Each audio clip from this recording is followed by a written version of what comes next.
Hey guys, कैसे हैं आप सब। तो आज हम बात करेंगे कि आखिर कैसे वांडा ने इल्यूमिनाटी को, जिसको हम लोगों ने doctor strange in the multiverse of madness में देखा है, उसको आखिर वांडा ने कैसे एकदम ही इजी वे में हरा लिया। क्योंकि इल्यूमिनाटी में जितने भी हम लोगों ने मेंबर्स देखे हैं वो बहुत ही ज़्यादा पावरफुल हैं। तो आज हम इसी टॉपिक पे बात करेंगे। तो वीडियो देखने से पहले छोटी सी रिक्वेस्ट, चैनल को सब्सक्राइब, वीडियो को लाइक और शेयर करें। तो बगैर वक्त ज़ाया किए चलिए शुरू करते हैं। तो सबसे पहले थोड़ा सा इल्यूमिनाटी के बारे में जान लेते हैं। दरअसल में जो मार्वल कॉमिक्स के अंदर इल्यूमिनाटी होती है उसको क्रिएट करते हैं डॉक्टर स्ट्रेंज। दरअसल इल्यूमिनाटी को क्रिएट करने का पर्पस ये है कि ये लोग बहुत ही खतरनाक प्रॉब्लम्स का सामना करें।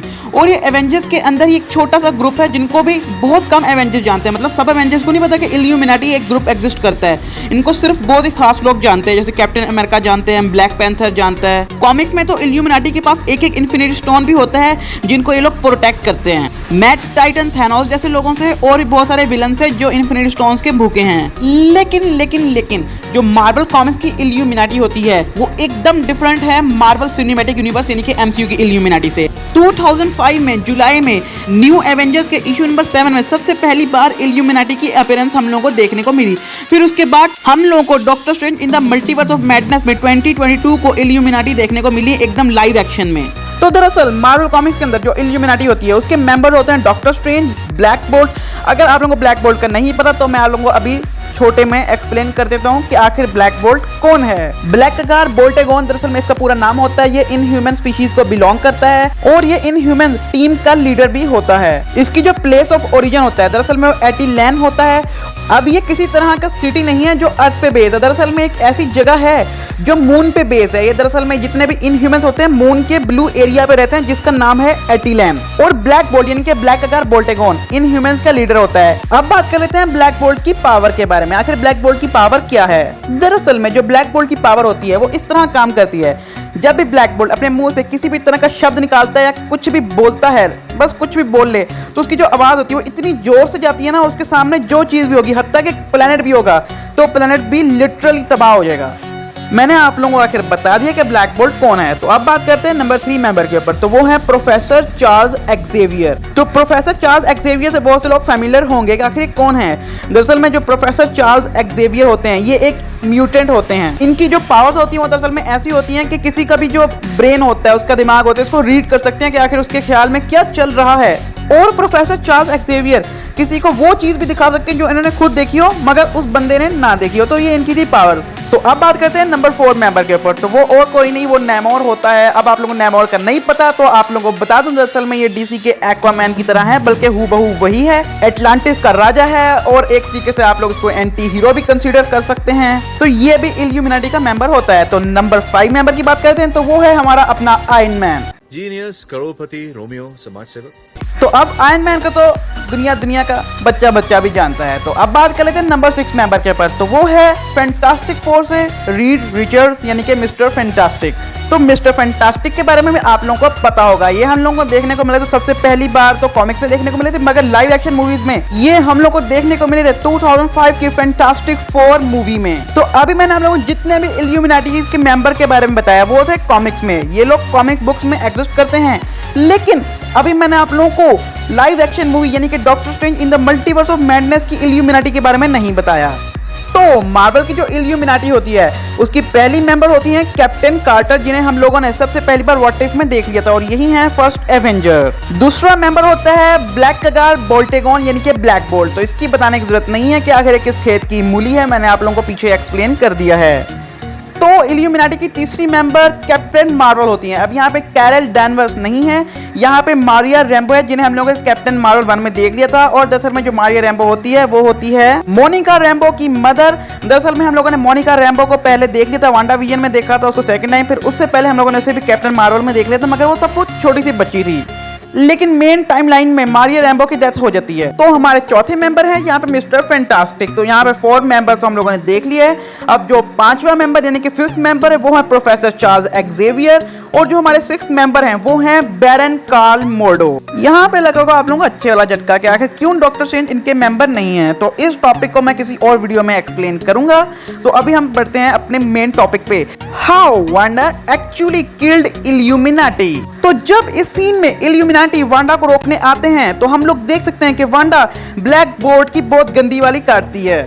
यहाँ पे मिस्टर फैंटास्टिक वांडा को धमकी देते हैं कि अगर उसने कुछ भी गड़बड़ करने की कोशिश की तो यहाँ पे ब्लैक बोल्ट खड़ा है, वो अपना मुंह खोलेगा, तुम्हारी बजा देगा। तो यहाँ पे वांडा कहते हैं कौन सा मुंह? तो यहाँ पे ब्लैक बोल्ट के साथ साथ इल्यूमिनाटी की और इनके साथ हमारी भी फटके रह जाती है कि आखिर ये क्या कांड कर डाला वांडा ने ब्लैक बोल्ट के साथ।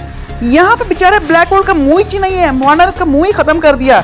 अब आप लोगों को लग रहा है कि यहाँ पे ब्लैक बोल्ट का मुंह बंद था तो इसलिए उसने अपनी जो आवाज निकाली थी तो वो अंदर ही कहीं घूमती गई और उसका इस तरह का हाल हो गया। नहीं, ऐसा बिल्कुल भी नहीं हुआ, इसमें भी वांडा का ही हाथ है। यहाँ पे जब वांडा ब्लैक बोल्ट का मुंह बंद करती है तो यहाँ पे हम लोग क्लियरली देख सकते हैं जो ब्लैक बोल्ट की आंखें होती हैं उनमें वांडा का मैजिक होता है, मतलब वांडा का मैजिक रेड कलर का होता है। तो इसके अंदर सारा का सारा रेड मैजिक का जो रेड कलर होता है वो ग्लो करता है और फिर वही कलर जो इसकी आंखों में होता है रेड कलर का वो आहिस्ता आहिस्ता डिम होना शुरू हो जाता है जो अभी ग्लो हो रहा था। और यही ग्लो वाला सीक्वेंस हम लोगों को फैंटास्टिक फोर के मेंबर रीड रिचर्ड्स एके मिस्टर फैंटास्टिक की डेथ में भी देखने को मिला था। जब मिस्टर फैंटास्टिक वांडा की तरफ हमला करने जा रहे थे तो यहाँ पे वांडा ने अपने मैजिक की मदद से मिस्टर फैंटास्टिक को अपने काबू में कर लिया और उनको हवा में उड़ा दिया। और यहाँ पे मिस्टर फैंटास्टिक ने अपनी जान बचाने के लिए अपने जितने भी बॉडी पार्ट्स के ऑर्गन सिस्टम थे, यानी से उनका हार्ट था, उनका जितना भी कुछ था, उसको कंप्रेस करने की पूरी कोशिश की और कंप्रेस कर भी दिया।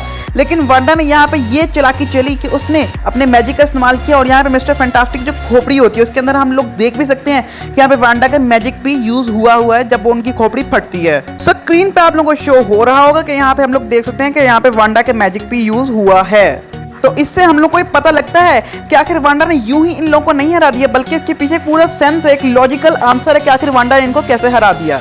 तो यहाँ पे भी एक कंफर्म हो जाता है कि जब वांडा कैप्टन कार्टर को उनके ही शील्ड से बीच में से वो हिस्से करने वाली थी तो वहां पे भी वांडा ने अपने मैजिक का ही यूज किया। यहाँ पे भी हम लोग क्लियरली देख सकते हैं। तो यहाँ पे भी देख सकते हैं कि वांडा का जो मैजिक होता है वो भी कैप्टन कार्टर की बॉडी के अंदर होता है और यहाँ पे जो शील्ड होती है उस पे भी मैजिक होता है। तो जब ये दोनों एक दूसरे को स्ट्राइक करते हैं, एक दूसरे से हिट होते हैं तो यहाँ पे हम लोग क्लियरली देख सकते हैं कि यहाँ पे वांडा का जो मैजिक होता है वो ओवरफ्लो करता है और बाहर निकलने की कोशिश करता है और फिर इस तरह कैप्टन कार्टर की भी डेथ हो जाती है।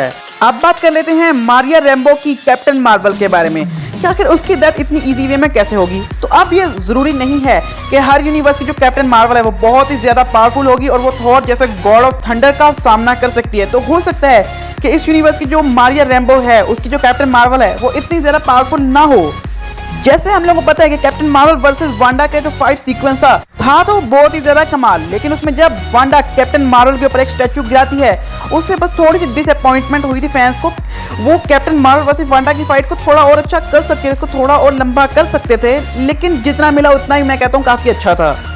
तो इसका मैं आप लोगों को एक लॉजिकल सा आंसर बता दूं। दरअसल में जो वांडा होती है हम लोगों को पता है कि वांडा विजन की एपिसोड 9 के एंड में वांडा डार्क होल्ड को रीड कर रही होती है, उसकी स्टडी कर रही होती है, उससे नॉलेज हासिल कर रही होती है, अपना नॉलेज गेन कर रही होती है।